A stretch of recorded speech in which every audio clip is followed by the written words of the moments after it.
Respecto del actor civil, debemos decir que el hecho de la realidad que genera la lesión del bien jurídico penalmente tutelado tiene consecuencias en el campo penal y en otros ámbitos del derecho.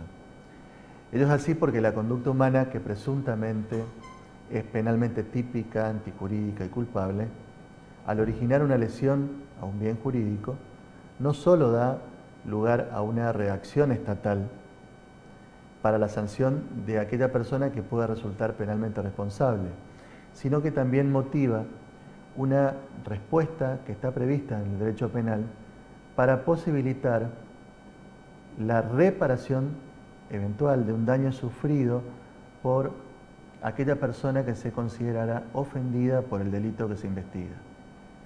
En otras palabras, el hecho que se considera como presunto delito puede generar además un daño que debe ser resarcible, está regulado dentro del campo del derecho civil. Ricardo Núñez nos recuerda y dice que el delito del derecho criminal es antes que nada un hecho que afecta a la sociedad porque a la par del daño o del peligro que implica para el interés jurídico de un individuo o de la comunidad, produce otro daño que tiene una naturaleza moral. Debemos clasificar además y diferenciar de los anteriores sujetos del proceso al civilmente demandado. La pretensión civil que eventualmente pueda hacerse valer en el proceso penal va dirigida a obtener la indemnización del daño causado a la víctima. Esa pretensión tiene por destinatario al propio imputado. Sin embargo, puede darse el caso de que no sea el imputado solamente el responsable del daño causado por el delito. Esto se advierte claramente en aquellos casos donde el autor del hecho es un menor imputable, por ejemplo, situación en la que la responsabilidad penal alcanza a los progenitores. O bien en aquellos casos, donde hubiera culpa in eligendo o in vigilando, o cuando hay una responsabilidad contractual, como es el caso de un contrato de seguro, por ejemplo. ¿Cuáles son los objetos del proceso penal? Tiene un objeto, diríamos, principal y uno accesorio. El principal tiene que ver con la hipótesis de un acontecimiento histórico, de un hecho determinado que se presume como cometido y en torno del cual gira el proceso penal. Nuevamente Vélez Mariconde tira luz sobre esta cuestión y dice que se trata de la representación conceptual de un acontecimiento histórico. De modo que si el jugador llega a comprobar, después de constituida la relación, que ese acontecimiento no existió, es decir, que el hecho imputado no fue cometido, no puede decirse que aquello careció de objeto antes de esa comprobación. El objeto principal, o esencial, o indispensable, es fundamental para que el proceso penal pueda existir. El proceso penal presupone necesariamente una concreta imputación delictiva, porque sin la cual carece su razón de ser.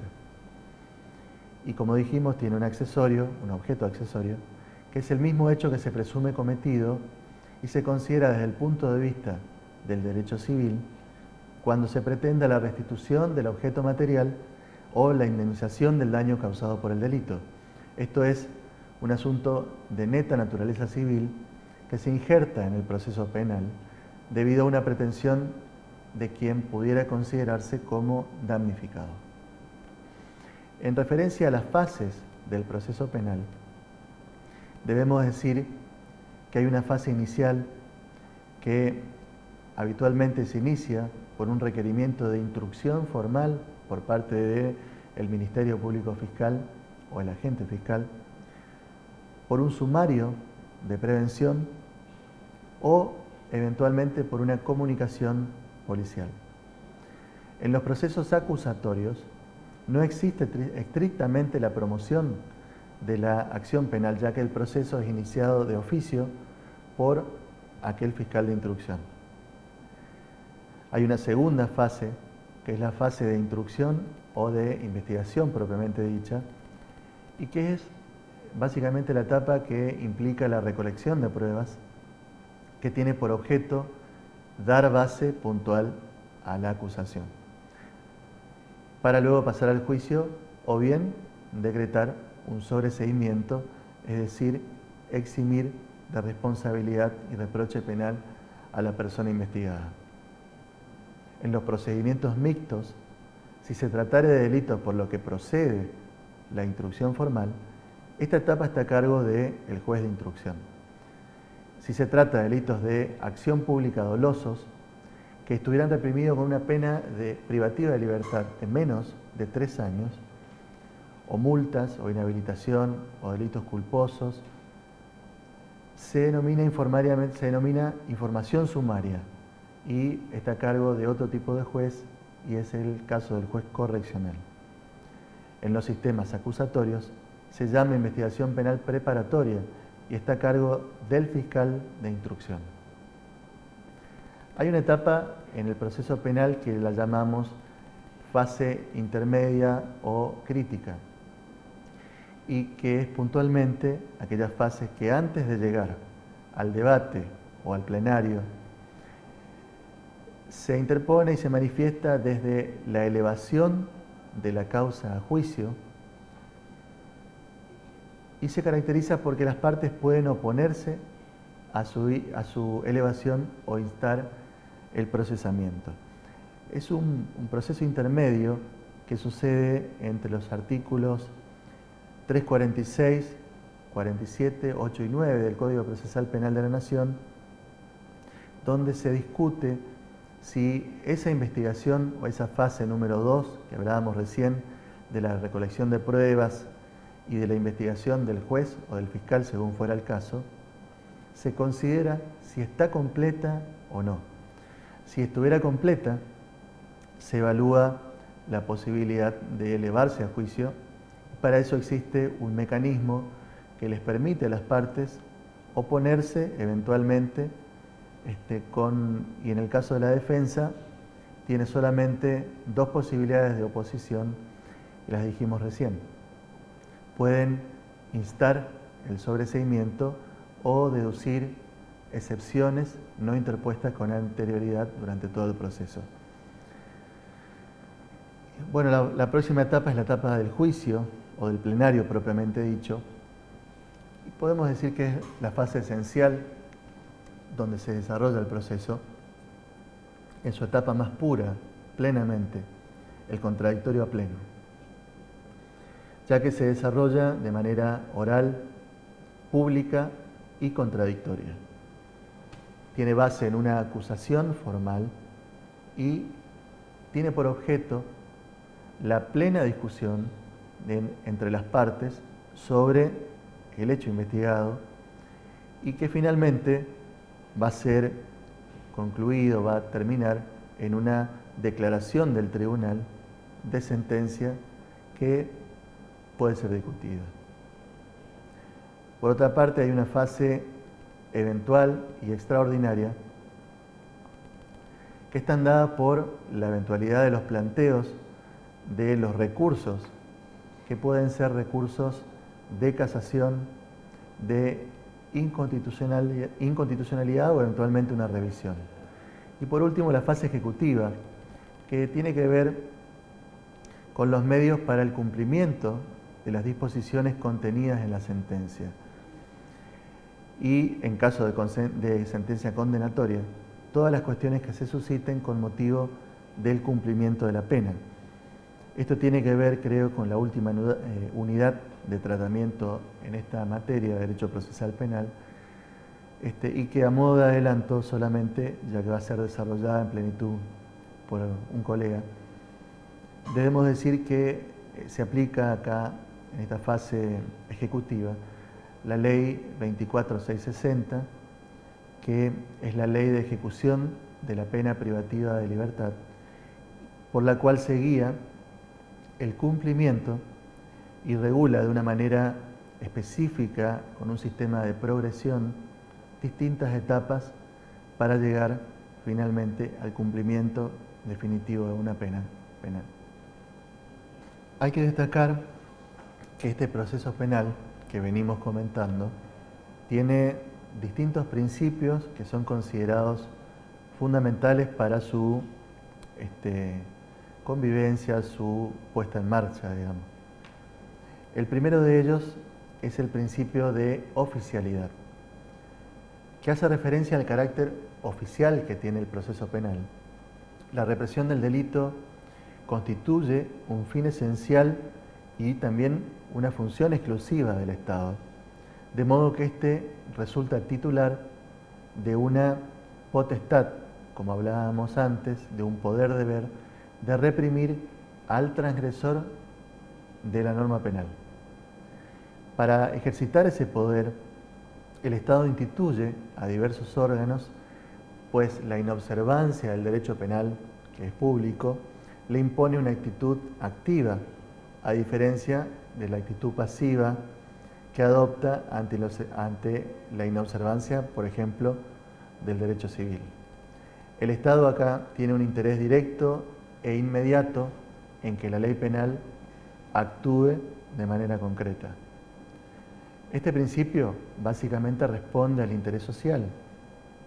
Contribuye a que el proceso penal atienda al interés público de justicia en todas sus manifestaciones. Otro de los principios fundamentales que debemos tener presente en el proceso penal es el principio de oportunidad, que Mayer lo supo definir como la posibilidad de que los órganos públicos a quienes se les encomienda la persecución penal prescindan de ella en presencia de la noticia de un hecho punible o incluso frente a la prueba más o menos completa de su perpetración formal o informal, temporal o definitiva, condicionada o incondicional, por motivos de utilidad social o razones políticas criminales. Cafferata Knowles, respecto del mismo tema, dice que es la posibilidad que la ley acuerda a los órganos encargados de la persecución penal, por razones de política criminal o procesal, de no iniciar la persecución o de suspender provisionalmente aquella persecución o de limitarla en su extensión, que puede ser objetiva o subjetiva. ¿Cuándo sucede esto? ¿Cuándo se aplican los criterios de oportunidad?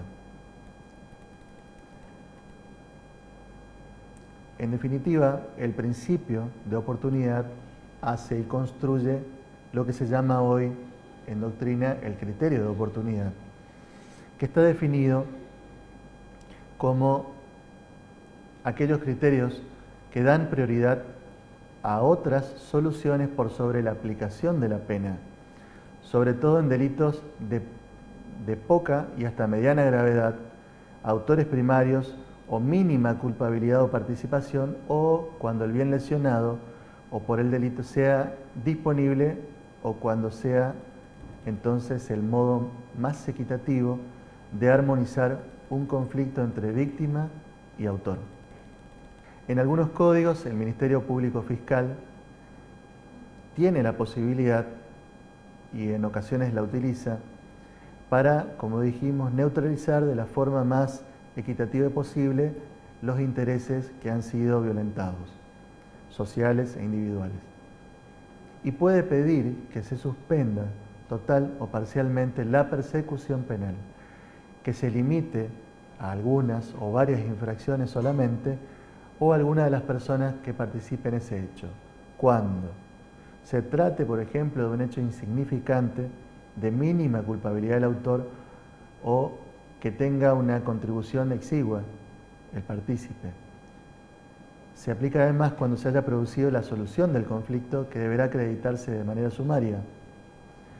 Se aplica también el criterio de oportunidad en casos de suspensión del juicio a prueba, por ejemplo, o eventualmente del juicio abreviado, o cuando el imputado revelare la identidad de sus coautores, partícipes, encubridores de los hechos o de otros conexos.